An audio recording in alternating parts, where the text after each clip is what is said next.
The Met Gala just happened. The 2025 Met Gala is basically Coachella for out-of-touch elite celebrities. And the guest list gets shorter and less relevant every year. The theme for how they're supposed to dress at the Met Gala gets more and more obscure every year. And I just want to first off explain the theme that they chose for this Met Gala, because I think that it's one of those holdovers from before the cultural vibe shift took place. They chose Superfine, Tailoring Black Style, to explore the role of sartorial style in forming Black identity, focusing on the emergence, significance, and proliferation of the Black dandy. So okay, what's the Black dandy again? It's also inspired by the guest curator Monica L. Miller's 2009 book titled Slaves to Fashion, Black Dandyism and the Styling of Black Diasporic Identity. Okay. So we're already off to a rough start because nobody knows what that means, and it sounds incredibly pretentious. That's the number one part, right? So my point yesterday, I posted a bunch of pictures. I said, look, these people all look like Batman villains. Yeah. Like if you went to like a Batman, like to a Gotham City gala, it would look like the Met Gala would look like an average everyday Gotham City gala of some sort, or the Hunger Games. So a dandy is a man who affects extreme elegance in clothes or manners, a man who is ostentatiously nice in manner and appearance, who invites admiration by conspicuous dress and affectation. So I guess that a Black dandy is just one of those ostentatious men who happens to be Black. And in case you're unaware, for context, the Met Gala is a fundraiser, essentially, for the Metropolitan Museum Costume Institute. Okay. And you have to pay exorbitant amounts of money to have a ticket to this event. And I'm guessing that's why a lot of people might have stayed home this year.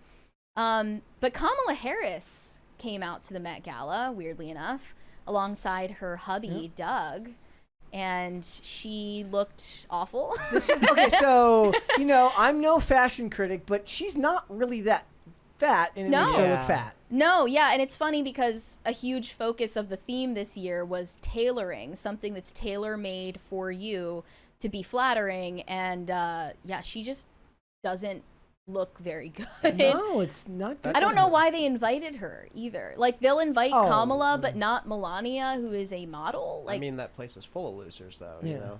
It's just funny because the Trumps went to the Met Gala multiple times before he became a politician, and it was no big deal. Maybe if they do a prison theme, they can do one with her, since she put so many people in jail. This was the biggest controversy thus far in response to the Met Gala costumes.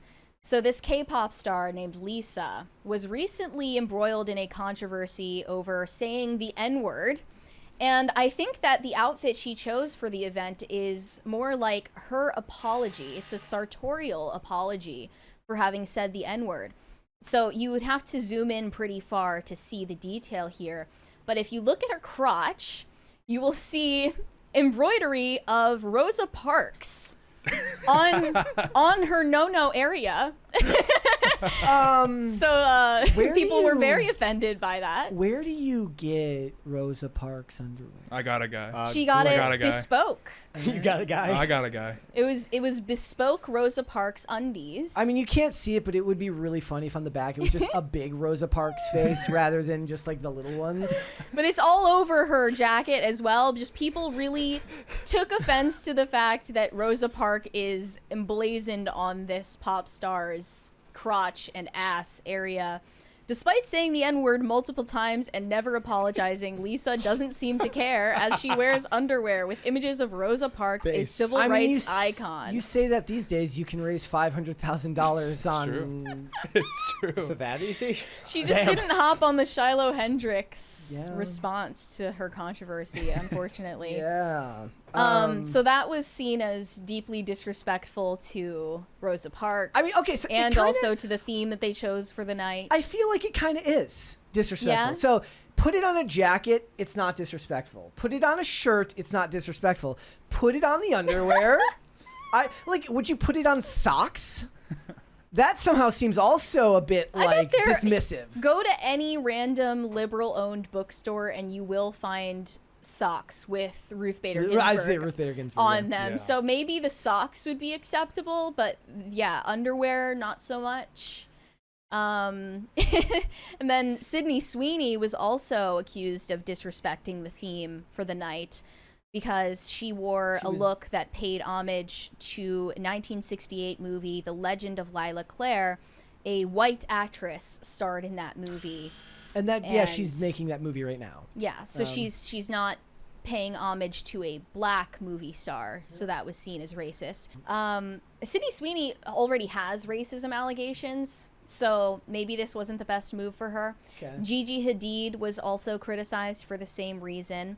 But they say that the custom gown she's wearing was a reference to Josephine Baker, who I just learned was the first black actress to star in a major motion picture. She looks like she's wearing like a bunch of the Willy Wonka golden tickets. Like they took like edible golden foil from Ferrero Rocher wrappers. Yeah. And then Jenna Ortega wore a dress that's just made of metal rulers, like with the inch marks on it still. More is giving disco ball, as you said. Yeah, I said it looks like a disco ball to me. That was I guess supposed to. Is it some type of social commentary on on women's measurements and how their self-worth is judged by what their measurements are, Mary? Is that what this means? Well, you said that she looks like a totally different person. Can you zoom in on her face? Because you said that we can't. Not on X. Looks. It does though. Everyone is remarking on Jenna Ortega looking completely different in recent red carpet appearances. Yeah. I think it's just that she let her bangs grow out. Her face. It looks like Thanos grabbed her at the top and the bottom and stretched her face up.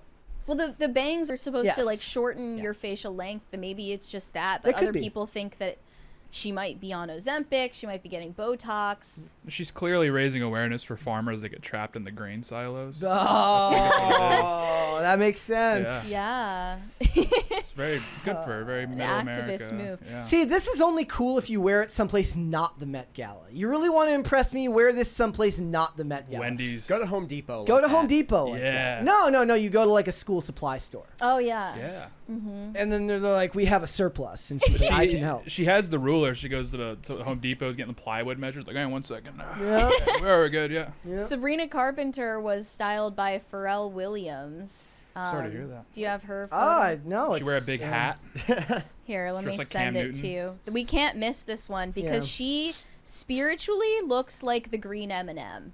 Like if there were a movie made about the M&Ms, she should play the green M&M. If this was made in like the early 2000s, they would play it straight, no humor, and she'd just be whorish. And Tucker Carlson would be doing a segment about the green M&M. Oh, look, there's a picture on the right. Just be the green M&M, or she just? Oh, there it is. Why can't she wear the white go-go boots? What? Maybe she should. Maybe she should. Maybe she should. But she has like this thing that kind of looks like a baby onesie. I don't know if it really is giving what it's supposed to give, but it's awkward. She looks like a leprechaun. Yeah, not the best look. And then Megan Thee Stallion kind of missed the theme here because she just wore whatever she wanted. Look at her cleavage. She looks like she has 4 boobs. In this dress because it's so comically tight around her chest. She has 4 boobs. Maybe that was the point. Out. Maybe that was the point. The point was supposed to be that it's tailored correctly. Yeah. So you just depends on your really definition of correctly. Yeah. She's like, this is what I was going for. And she was also referencing Josephine Baker. And lastly, Pamela Anderson was wearing this gigantic sparkly dress that makes her look like a Christmas tree. She does. With kind of a Joan of Arc haircut going on here. Also, this is this year? Because it looks like somebody filmed this in like a Canon GL2 from 2002, and I want to know why. It looks so like bad. They say Pamela Anderson showed up looking so unrecognizable it left people doing double takes. She's 57 and time changes everyone, but this wasn't just aging. She looks like a completely different person. It's because she's going out of her way to not wear makeup and say, look at me. Look how cool I am that I'm not wearing makeup. I'm not down with those misogynistic beauty standards that men put upon us, though it's really just women putting it upon each other. And Well, themselves. It wouldn't have been as bad if she had a normal haircut and not this weird She FS does. She has bob. the Courtney Cox bangs from Scream 3, where they just kind of like took a scissors and went whack, like It's that. the definition of a fuck-ass Bob. Like, when you look up fuck-ass Bob in the dictionary, Yeah. you see a picture of Pamela Anderson at the Met Gala. So that was a miss. And I didn't really see anything that wasn't a miss. Yeah. And I think they chose this theme for a woke era when the woke era is definitively over. No, it's they do it to Showing raise. that they are kind of behind the times. It's what they do because it's so the Met Gala, if I remember correctly, it's a fundraiser, right? It's to raise money. So it's them in their own little niche. What's funny about it is they should do this in protest of Trump at what is it that he named himself the head of? Oh, the JFK. The the Kennedy. the Performing Kennedy Arts Center. Oh, yeah, like, yeah. They should they could go to the Kennedy Center and do stuff like this. I just want to say I have a personal beef with the Kennedy Center. I hate it there. Everyone who's been there knows exactly what I'm talking about. Yep. The bathrooms are disgusting. Actually gross. I remember you telling me that. They also make you pay like $20 for a glass of wine, but get this, you don't get a glass of wine. They give you a reusable plastic sippy cup, literally an adult sippy cup, and they will make you pay even more for refills on the sippy cup, and it breaks. No. I come home with the sippy cup and it breaks, so you can't even come back with it for a discount. Weak. It's some bullshit. I think the Met Gala is my fault because it's the fundraiser for the Met, like the museum. And when you go there, if you're a New York resident, they just say you can pay what you want. Oh. So I would pull out pocket change and give them that. I didn't know dump that. it like Yeah, this. yeah. How do you prove that you just show you Just have a like New your York ID. license? I Okay. And so I would do that every time. I'd just be like, oh, here's like a quarter. And they'd be like, well, that's what it's worth. That's what I think it's worth. I'm just here to burn a few hours. Like, It's just funny because they're fundraising literally to pay the salary of like a bunch of gays with clipboards that run the costume department at this museum. I mean, And acting it's like not they're even for the doing full something museum? for society. No, it's just for the costume department so that they can how much keep, money do they need? like Marilyn Monroe's dress in a glass casing so they can rent it out to Kim Kardashian and destroy it. Like, that's what's being fundraised for. Thanks for watching. Listen to full episodes of Pop Culture Crisis on Spotify. Keep up with us on social media and make sure you subscribe and ring that bell so you never miss the show. Bye, guys.